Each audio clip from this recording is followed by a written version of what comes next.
트럼프 미국 대통령이 상호 관세 무효 판결에도 15%의 글로벌 관세를 부과하기로 했습니다. 우리 기업들에게는 사실상 수치적으로는 같은 관세율이 적용되는데 정부는 당장 내일부터 민관합동회의를 열고 대책을 논의합니다. 취재기자 연결해 보겠습니다. 박기환 기자, 미국이 관세를 다시 10%에서 15%로 올렸는데 우리 경제의 영향은 어떻게 달라집니까? 네, 앞서 한미통상 합의에 따라 한국에 부과되던 미국의 상호 관세는 15%였습니다. 트럼프 행정부가 연방 대법원의 판결로 무효가 된 뒤 부과하기로 한 글로벌 관세 역시 15%였는데요. 그러니까 우리 기업 입장에서는 수치상 달라지는 건 거의 없습니다. 오히려 트럼프 대통령이 사법부 제동에도 불구하고 글로벌 관세를 되살렸다는 점에서 무역 상대국들에 대한 압박을 계속 이어간다는 강한 의지만 확인한 셈입니다.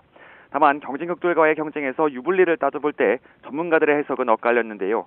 상호관세 이전에 적용되던 한미 FTA의 효력이 인정되느냐에 따라 차이가 났는데 직접 이야기 들어보시겠습니다.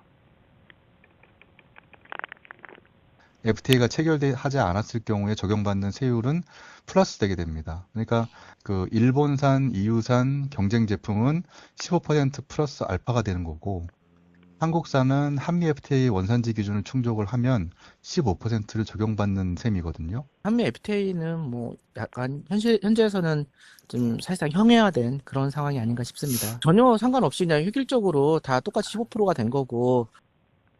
우리 정부도 당장 내일부터 기업들과 함께 민간 합동회의를 열고 관련 대책을 논의합니다. 상호관세가 무효가 됐지만 품목관세는 여전히 유효한 상황이라서 미국이 추가 협상 카드로 사용할 가능성이 큰데요. 당장 자동차 15%, 철강 알루미늄 50%의 품목관세가 변화할 가능성도 있고 반도체와 의약품 등 품목관세 역시 협상 테이블에 본격적으로 올라갈 것으로 보입니다. 여기에 개별 기업들이 지난해 부과된 상호관세에 대해 미국 정부를 상대로 환급 소송을 진행할 수 있어서 정부와 기업들이 관련 가이드라인을 논의할 것으로 보입니다. 사실 가장 관심을 모았던 건 3,500억 달러 규모의 대미 투자인데요. 이게 예정대로 진행될지 어떻게 전망되고 있습니까? 네, 결론부터 말씀드리면 현재 추진되고 있는 대미 투자 프로젝트에는 큰 변화가 없을 것으로 보입니다. 앞서 말씀드렸던 것처럼 반도체나 바이오 의약품 등 품목 관세 협상이 남아 있습니다. 이처럼 트럼프 행정부가 여전히 관세 주도권을 쥐고 있는 상황에서 대미 투자 계획을 번복할 경우 보복으로 돌아올 가능성을 배제할 수 없기 때문입니다.